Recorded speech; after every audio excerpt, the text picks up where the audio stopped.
Esse tema ele me foi sugerido pelo primeiro amigo que eu apresentei na entrada aqui da sala, o meu querido Jefferson. Ele me marcou numa publicação, inclusive sugeriu que isso pudesse se tornar um tema aqui da nossa live. E assim foi feito porque eu achei de uma pertinência muito grande, entendendo que de alguma forma nós poderíamos contribuir, né, suscitando reflexões e ponderamentos sobre essa situação. Tá aí o meu amigo Jefferson, no seu codinome desenhador virtual.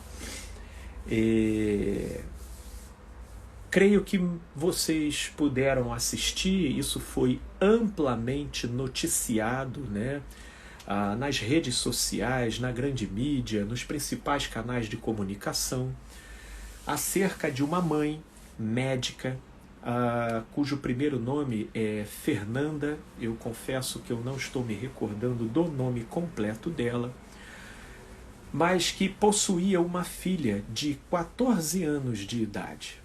Essa filha tinha uma interação ativa nas redes sociais, cuja uma das contas que ela tinha, se eu não me engano, aqui no próprio Instagram, possuía nada menos do que 2 milhões, em torno de 2 milhões de seguidores, né?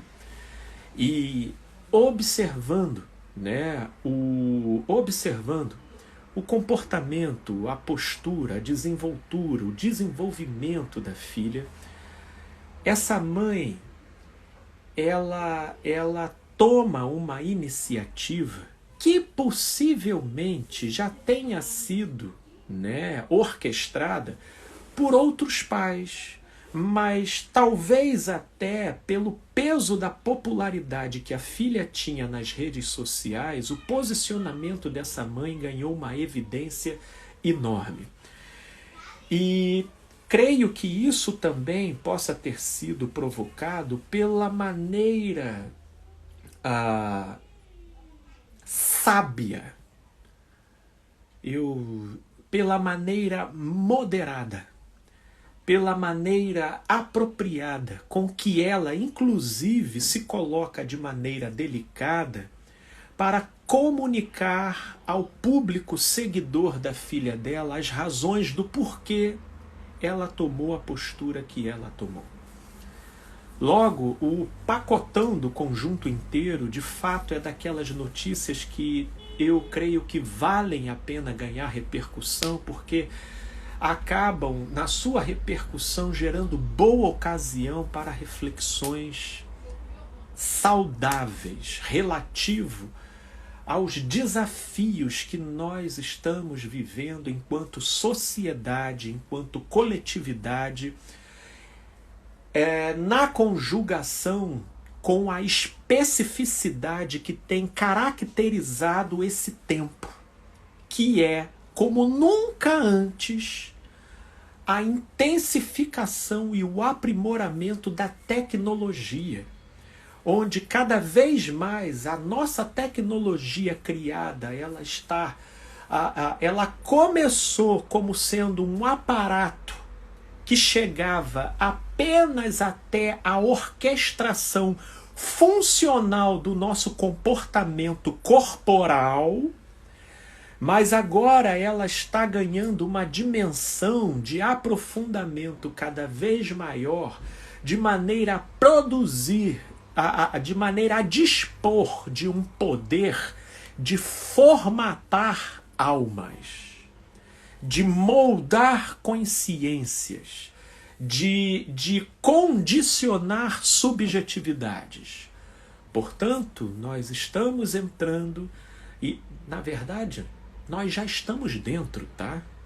Chega dessa colocação futurista de uma coisa que é no amanhã, quando, na verdade, nós já estamos em plena situação. Recrudescida, inclusive, pelas implicações da presente pandemia, e que acabou levando a uma maior imersão, principalmente do público mais jovem e o adolescente, para o uso da tecnologia como uma possível fuga e compensação para aquilo que ficou interditado em função da pandemia, né?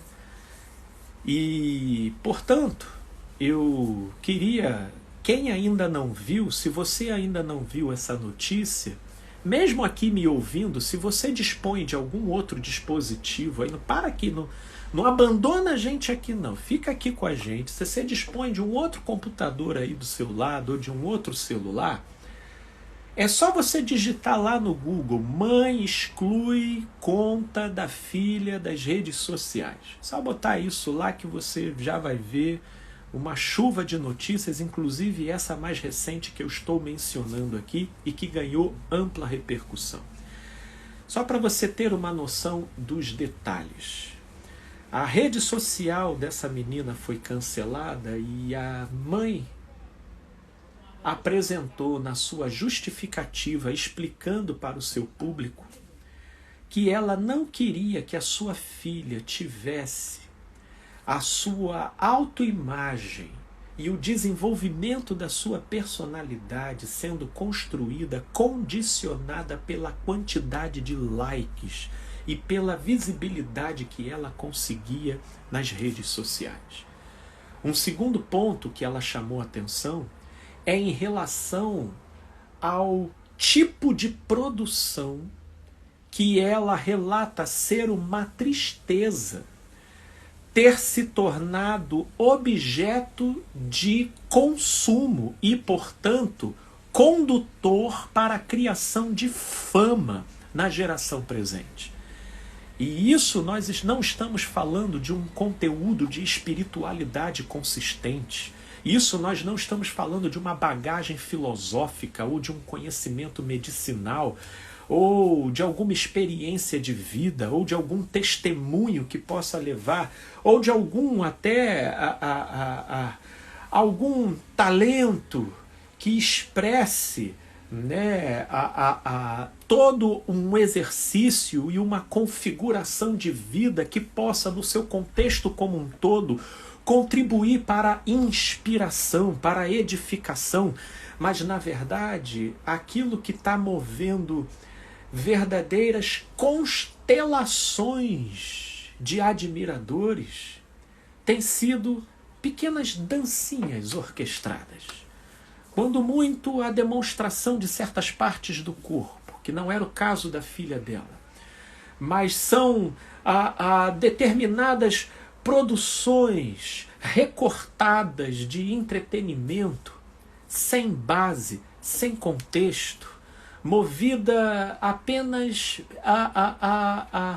pela pueril e passageira expressão, sem conexão com um significado maior, mas que no modo como aquilo causa uma repercussão em função de possíveis inúmeros elementos conjugados a ele, isso vai levando uma horda de admiradores a estabelecer uma concepção equivocada sobre os seus autores, sobre aqueles que são alvos dessa admiração.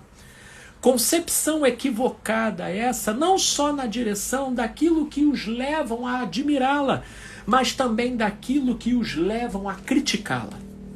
E esse foi até um determinado trecho pontuado, onde, se por um lado ela possuía uma crítica por aquilo que ela era admirada, afinal de contas, embora ela achasse divertido, ela não percebia nenhum conteúdo digno para que movimentasse aquela horda de fãs e de admiradores.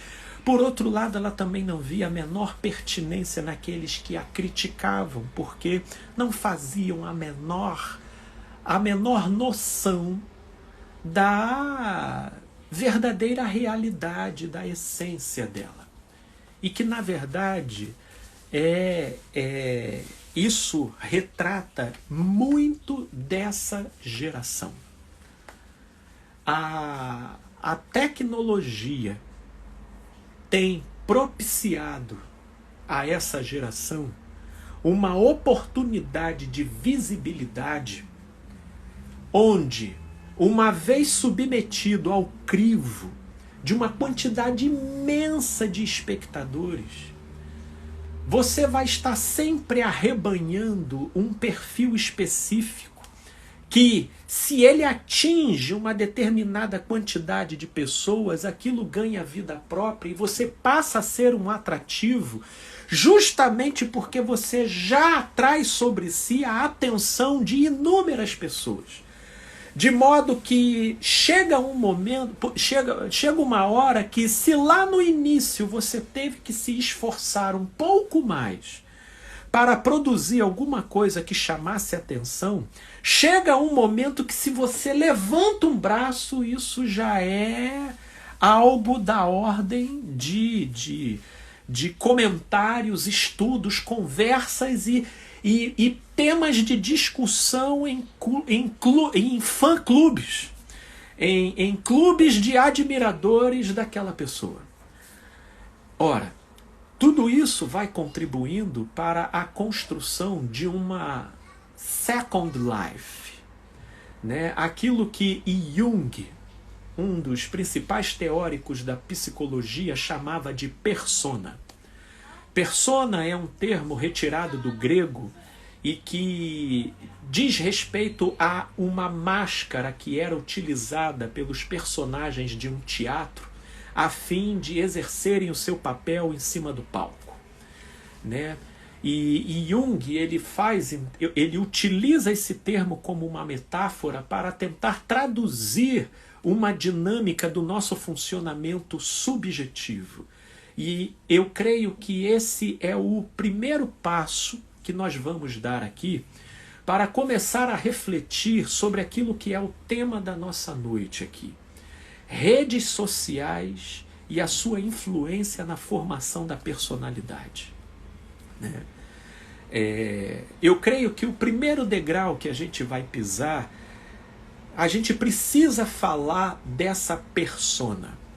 Persona, na perspectiva junguiana, é uma dinâmica psicológica natural, pertinente a todos nós, e que a nossa subjetividade instintivamente gera como forma de levar a si mesmo a se defender de possíveis ataques e, por conseguinte, de possíveis reações desgostosas e destrutivas para o ser.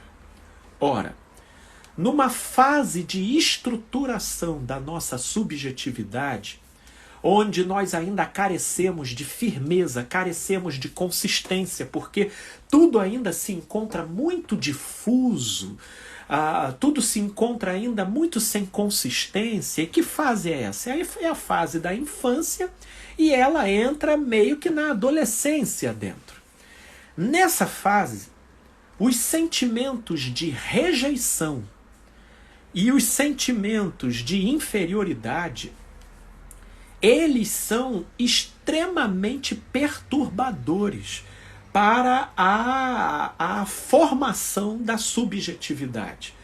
Porque o amor, o acolhimento, seja dos pais ou daqueles que cumprem a função, possui, né, nesse caso, uma função estruturante para a personalidade, de modo que quaisquer indício de rejeição ou daquilo que possa produzir no próprio sujeito a sensação de inferioridade incita o mecanismo interno de subjetividade a construir algum mecanismo de defesa contra o surgimento desses sentimentos, né? E isso, meus amigos, não acontecem apenas com aqueles que passam, né, vivenciam algum tipo de desprezo ostensivo, sistemático, perverso por parte de seus criadores, né? Isso pode acontecer mesmo com aqueles que são muito amados e queridos. Inclusive, diga-se de passagem, esses então, eles ficam tão aficionados pelo modo como eles são amados, que eles podem se tornar extremamente reativos para com a possibilidade de serem rejeitados ou de vivenciarem algum tipo de desamparo que produza neles a sensação de inferioridade. Portanto, nessa fase de formação da nossa consistência interna, infância e adolescência, um dos mecanismos clássicos de defesa, conforme a leitura de Jung, é a construção da persona. É a construção da persona. De acordo com Jung, a persona, ela tem a sua validade saudável no nosso funcionamento subjetivo. Mas, dependendo do modo como ela seja sofisticada, intensificada e polarizada dentro de nós, ela pode produzir muitos problemas. Muitos problemas. Portanto, só que a gente precisa entender que lugar que a persona ocupa nessa construção de uma formação defensiva dentro da gente contra a possibilidade da rejeição e do desamparo e da sensação de inferioridade. Ora, a persona, ela é criada a partir daquilo que a criança ou o adolescente vai instintivamente capturando no meio onde ela está inserida traços, nuances, aparências, jeitos e maneiras que, no modo como ela observa e no modo como ela sente, esse conjunto de elementos contribui para que ela seja melhor aceita no meio.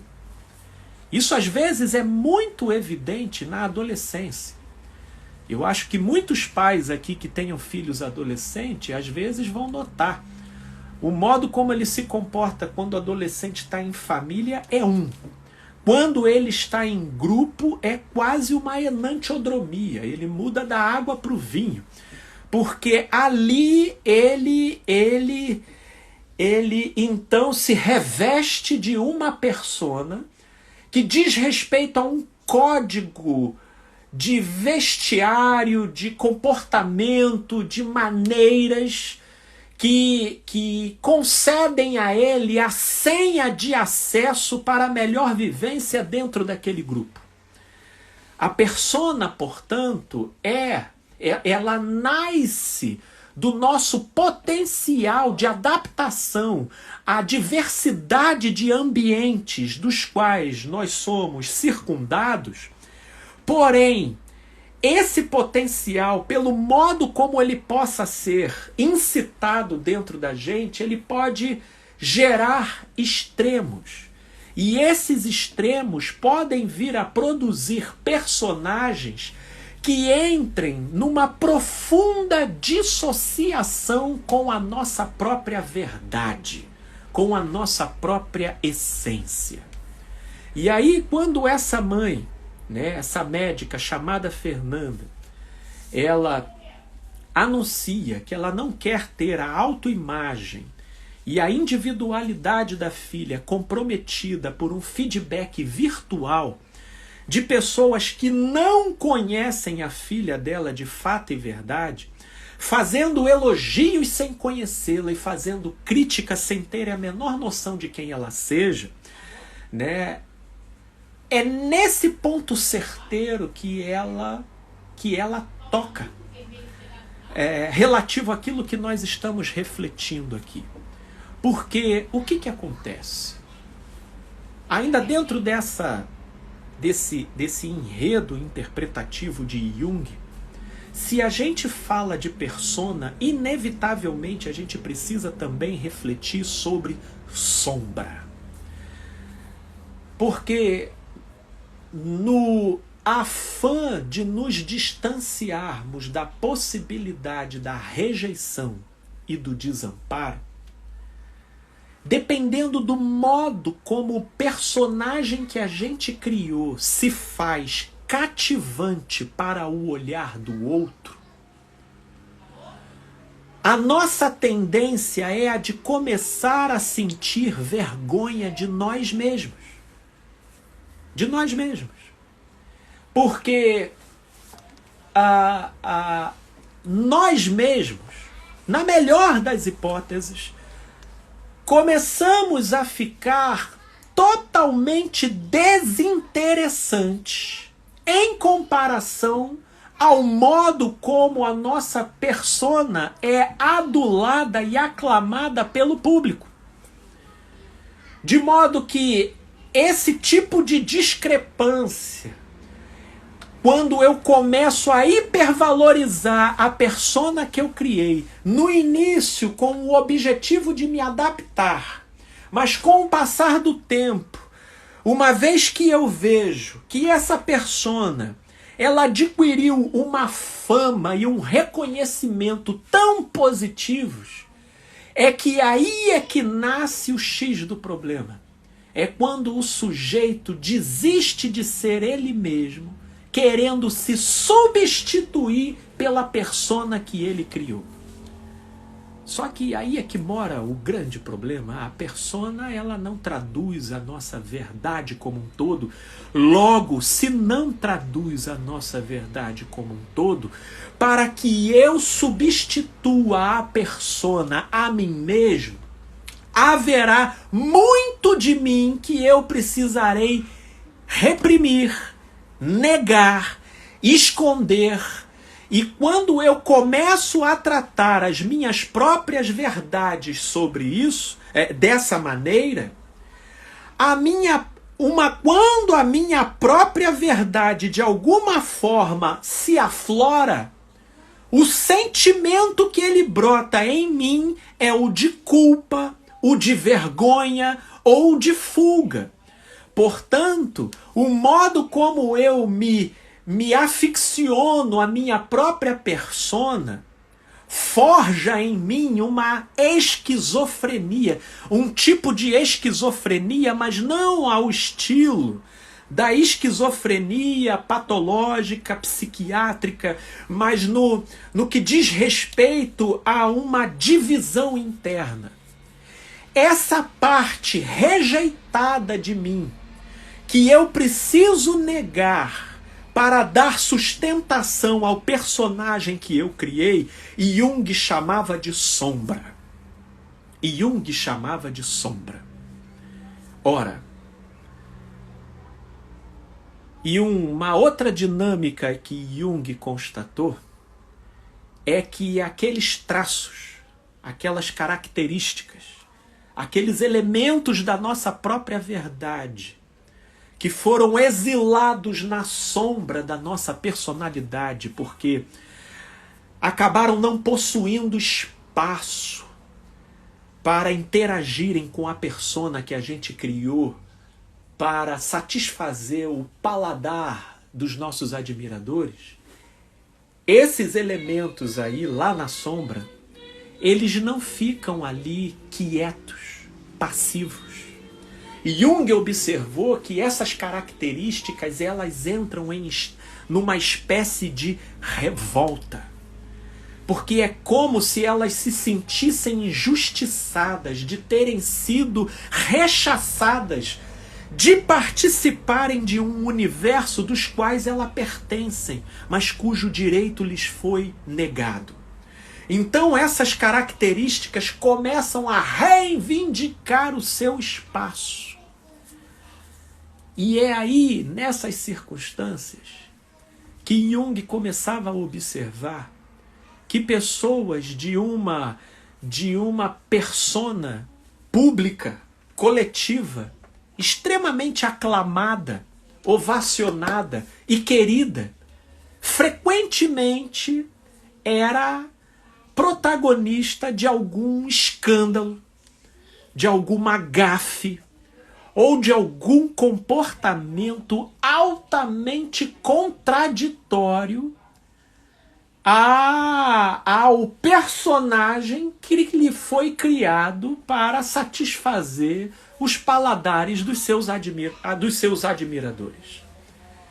Então você vê pessoas que receberam fama de santo sendo flagradas, né, fazendo bacanais, pessoas que receberam fama de serem divertidas sendo flagradas em tentativas de suicídio, porque estavam sendo bombardeadas por depressões internas, mas ela jamais poderia demonstrar, porque ela tinha que alimentar e de alguma forma propagar o seu compromisso com a sua persona.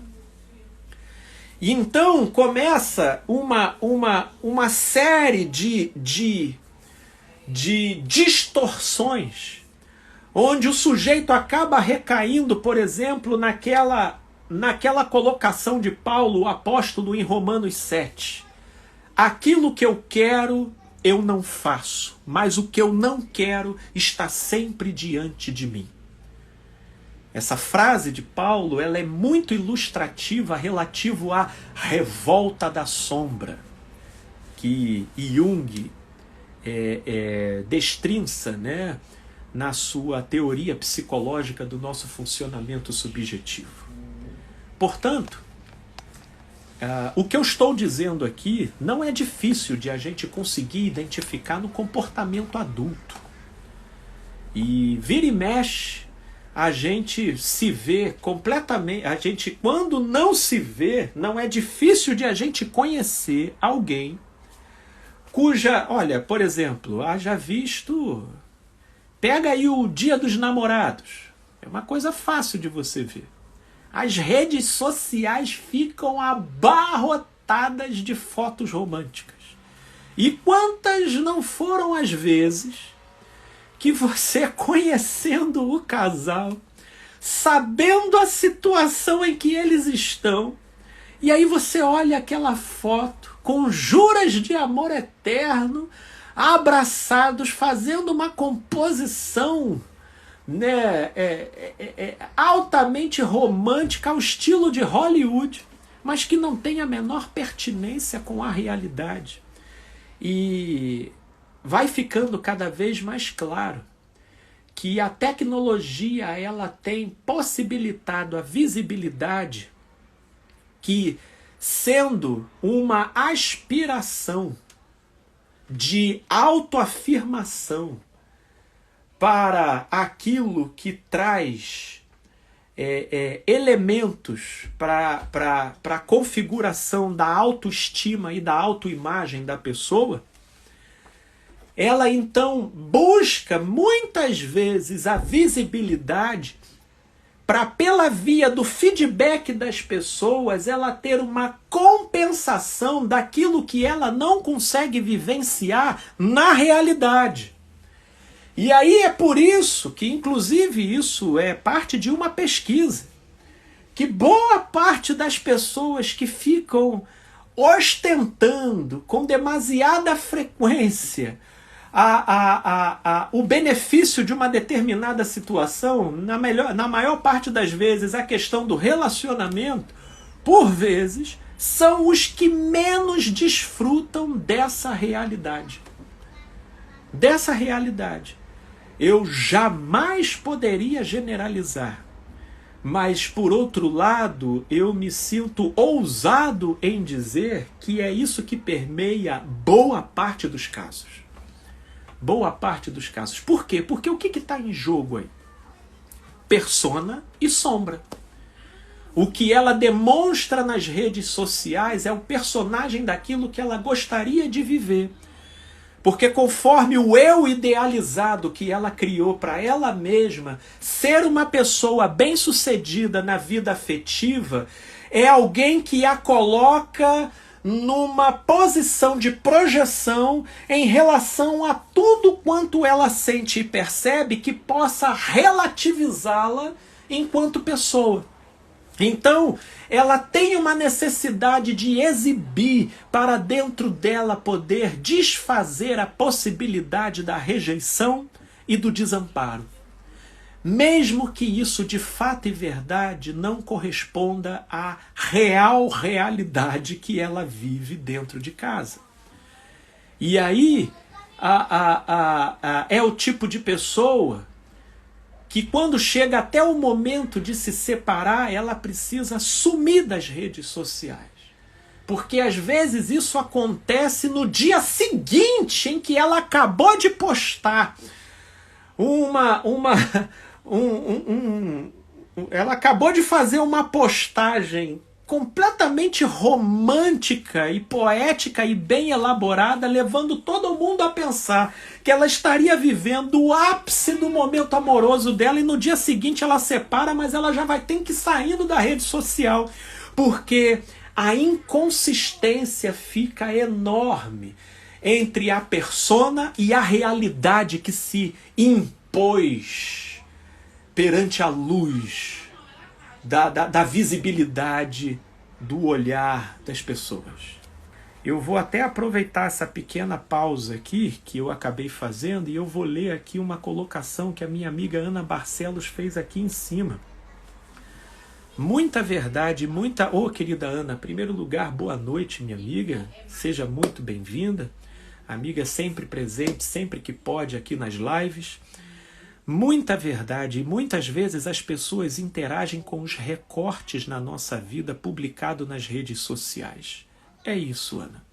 Inclusive isso vem na esteira do que eu estava desenvolvendo aqui, o como que pequenos recortes passam a ser a verdade, dos quais nós mesmos passamos a querer nos reduzir, sobretudo se aquele recorte passa a ser aquilo que mais nos dá prazer de exibir. E se carregamos do lado de dentro características, formas, jeitos, dos quais nós nos vemos completamente embaraçados e com dificuldade de integrar no todo de quem a gente é, a nossa tendência é de hiperfavorecer aquele recorte em detrimento do todo de quem nós somos. E aí nós vamos cada vez mais distanciando a nossa persona da nossa própria realidade. E no que diz respeito à nossa personalidade, nós vamos criando uma sombra. E lá na sombra vai sendo exilado características, às vezes defeitos ou imperfeições corporais, maneiras, enfermidades, distorções, tudo aquilo que, meu Deus, constitui a totalidade de quem nós somos, mas que pela dificuldade que nós temos de integrar aquilo no todo de quem nós somos, isso então aumenta a nossa devoção e a nossa obstinação por aquele recorte desenhado pela nossa persona e que de alguma forma foi aclamado e bem querido pelo olhar das pessoas sobre essa persona. E as redes sociais é apenas o braço da tecnologia que acabou dando ampla expressão para essa tendência que já precede a tecnologia. Porque, por exemplo, essa plataforma teórica interpretativa da nossa subjetividade, que eu estou aqui endereçando a Jung, ela nasceu no início do século XIX, né? Ela nasceu no início do século XX. Ela nasceu lá no início, mas embora já estivesse até em certas características presentes já no final do século XIX, mas ela nasceu lá no início do século XX, num momento onde não existia Instagram, onde não existia Facebook, mas veja como essa dinâmica ela já estava presente. De modo que muito daquilo já existente na nossa maneira de funcionar acaba ganhando exacerbação pelo modo como a tecnologia ela acaba dando campo para que processos da nossa subjetividade sejam excessivamente estimulados. E é aí que mora o perigo, e é aí que, inclusive, se torna louvável a intervenção daquela mãe naquilo em que ela tomou a iniciativa de cancelar a conta na rede social da sua filha. Inclusive dizendo uma coisa muito interessante: quando ela tiver um conteúdo válido para compartilhar, então ela vai voltar aqui e reativa esse canal. Mas enquanto isso, eu não queria ver a minha filha alimentando uma concepção sobre si baseadas em recorte, conforme a própria Ana colocou, baseada numa persona que não representa a sua verdadeira realidade. E é aí que está o X da questão.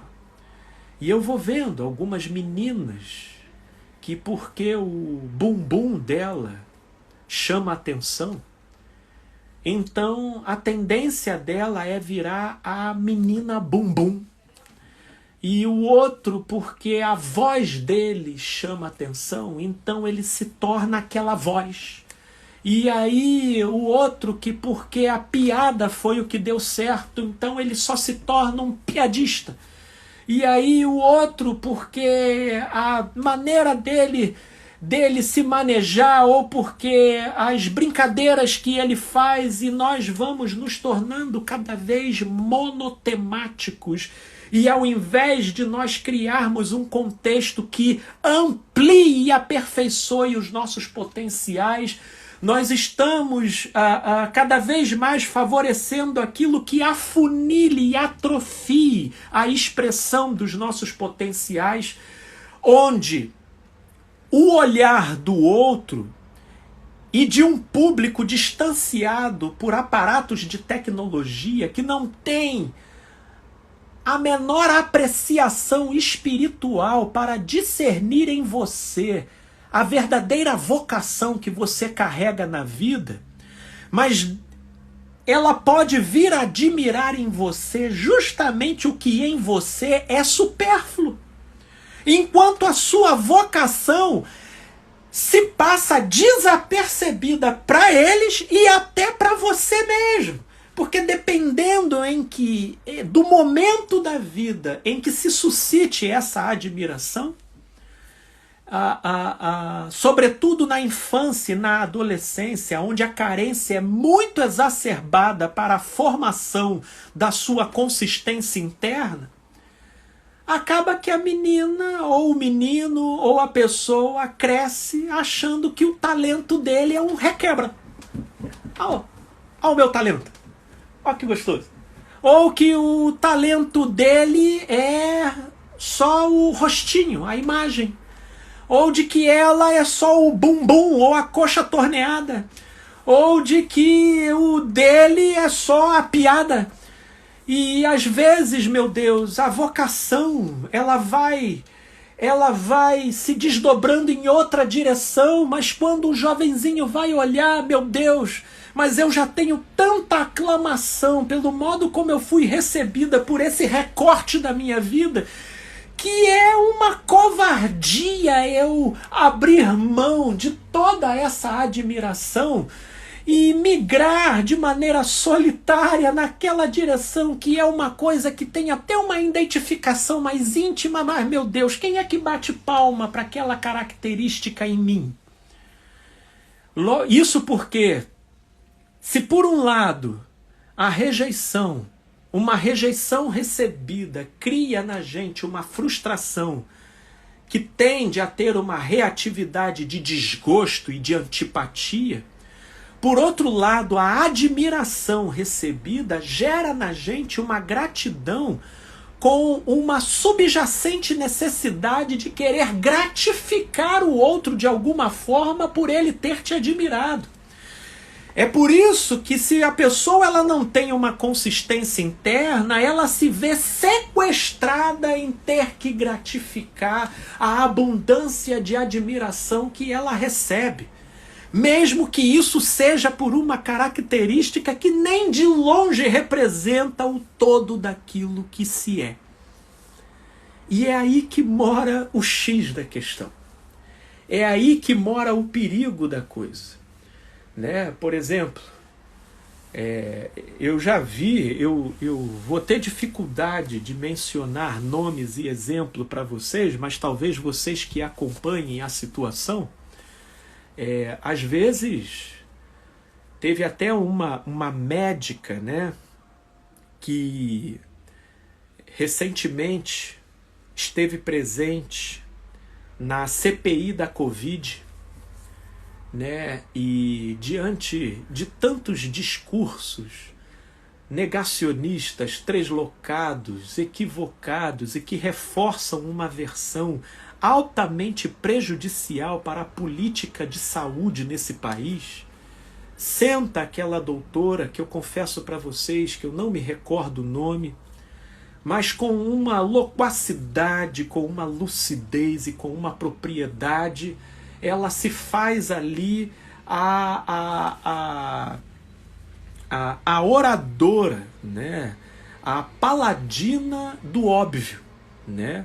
Mas ela se coloca de uma forma tão apropriada que ela acabou ganhando ampla repercussão em função da participação que ela teve. E foi uma coisa muito admirável, porque não só houve firmeza, mas houve inteligência e propriedade nas suas colocações.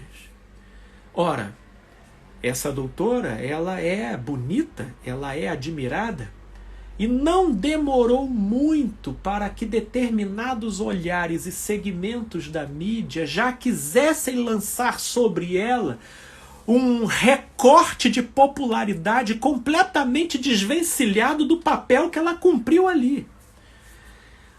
Mas ela é uma mulher formada e pela etapa da trajetória da vida em que ela está, presume-se que ela já tem uma consistência interna, ela já carrega uma carreira nas costas, de modo que já tem muita coisa formada para que um determinado assédio relativo a um recorte sobre ela, certamente é uma coisa que ela resistiria com mais facilidade. Mas dependendo do modo como uma pessoa seja sugestionável, ela às vezes se... Aí, ó, doutora Luana Araújo, ó, a Ana Barcelos aqui lembrou e trouxe ela. Isso, Ana.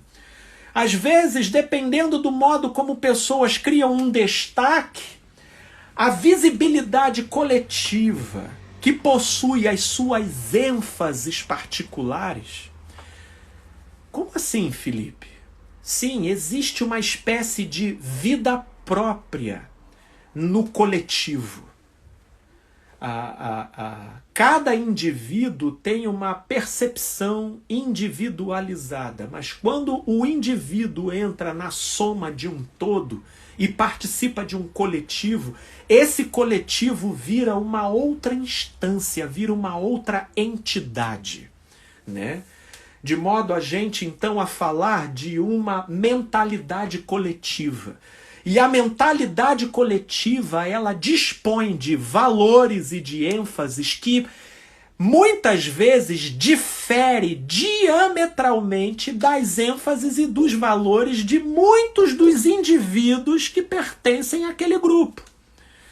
E se nós formos olhar do ponto de vista da cultura brasileira ou da cultura que norteia a nossa sociedade, nós coletivamente temos uma ampla propensão para a forma do corpo, para a aparência, para a sensualidade, de modo que você pode ter o conteúdo que for, mas se o seu físico tiver um desenho que de alguma forma se conforme aos paladares dessa entidade coletiva, conforme as suas ênfases, meu Deus, você pode carregar a espiritualidade que for, a bagagem acadêmica que for, a inteligência que for, direto ou indiretamente haverá um certo assédio para querer te empurrar a se tornar o representante daquilo que o coletivo enfatiza,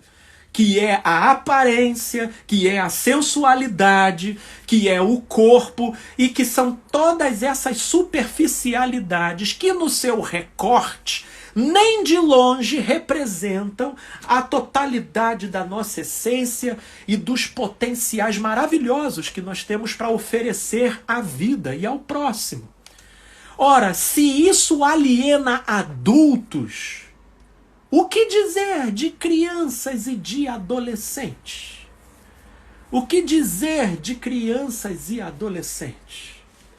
Portanto, meus amigos, se você tem... Eu concordo com essa médica no modo como ela interagiu junto com a filha, e eu teria uma postura similar na interação com o meu filho. Porque nós vivemos uma época que requer sabedoria, de modo a discernir que aquilo que ganha relevância coletiva não necessariamente representa o melhor que nós temos a oferecer para a vida. Mas dependendo do modo como nós alimentamos carências, medos e neuroses não resolvidas, sobretudo com a rejeição e a sensação do desamparo, a projeção favorecida e propiciada pelas redes sociais pode ser o tapete vermelho para uma trágica alienação do sujeito em relação a ele mesmo. E a Ana coloca da seguinte forma: a gente precisa ser muito próprio para entrar nessa. Né? Creio que, na verdade, né, minha amiga, a sua colocação aponte na direção de que é necessário para não entrar. Agora entendi. A gente precisa ser muito próprio para não entrar nessa. É verdade, Ana. É verdade. Só que a probabilidade disso ser uma configuração interna existente, ela é muito maior na fase adulta, embora nem ainda assim seja uma garantia. Mas quando nós estamos falando de infância e de adolescência, então nós estamos falando de covardia. Porque nessa fase da vida, praticamente a subjetividade não tem defesas para conseguir se desvencilhar do fato de que ela está sendo admirada, no caso dessa menina que teve a conta cancelada, por mais de 2 milhões de pessoas. Meu Deus, isso vira uma verdadeira potestade para a alminha da pessoa, que fica completamente devota daquela admiração, numa obrigação inconsciente de ter que gratificar esse público de alguma forma, nem que seja se despessoalizando. Embora o que seja a despessoalização para quem não conhece sequer a pessoa que é. E esse é o tipo... E esse é o tipo de desafio que nós temos. Portanto, amigos e amigas, vocês que são pais, vocês que são os responsáveis por crianças e adolescentes, acompanhem, observem o modo como o humor do seu filho melhora pela quantidade de likes que ele recebe, ou o modo como o humor dele se transtorna se ele não ganha a admiração perseguida, o modo como isso afeta a concepção dele sobre ele mesmo, e o quanto que esse tipo de interação esteja conduzindo ele para um melhor exercício do seu potencial global, ou o quanto isso esteja afunilando o seu potencial como um todo em pequenos traços, em pequenas características que não passam mensagem nenhuma, não possuem consistência alguma e não produzem nenhum bem efetivo para eles mesmos, muito menos para a vida. Não é por outra razão que toda essa geração ela tem sido caracterizada pela fragilidade, porque está faltando raiz, está faltando crescimento, está faltando consistência interna, está faltando robustez, e nenhuma dessas características brota em nós como num passe de mágica. Isso não é dado, isso é desenvolvido.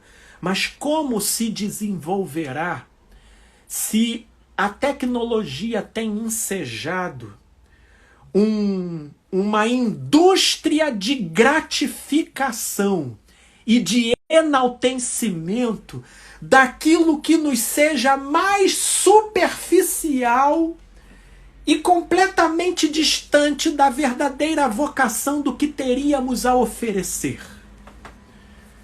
Portanto, se você, inclusive jovem, que está aqui me assistindo e de uma certa forma você esteja me entendendo, e se no fundo você me entendendo, você percebe que o seu humor, que o seu temperamento, que as suas sensações já estão tão excessivamente orquestradas por essas dinâmicas, de modo inclusive a te levar à beira de ansiedades ou à sedução da depressão, querido jovem, eu te faço um desafio. Tome uma atitude em fé de cancelar a sua conta na rede social.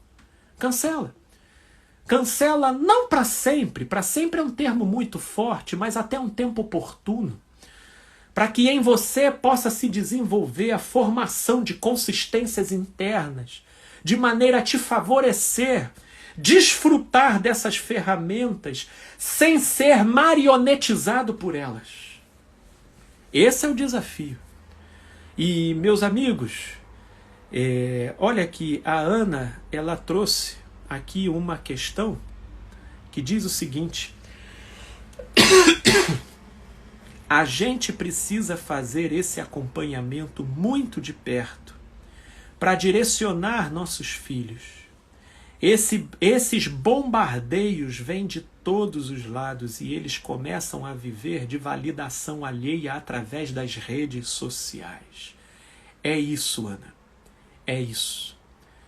Chega um momento que essa validação recebida pelas redes sociais, ela vai inconscientemente se propondo como substitutiva até mesmo da aprovação e da desaprovação dos pais.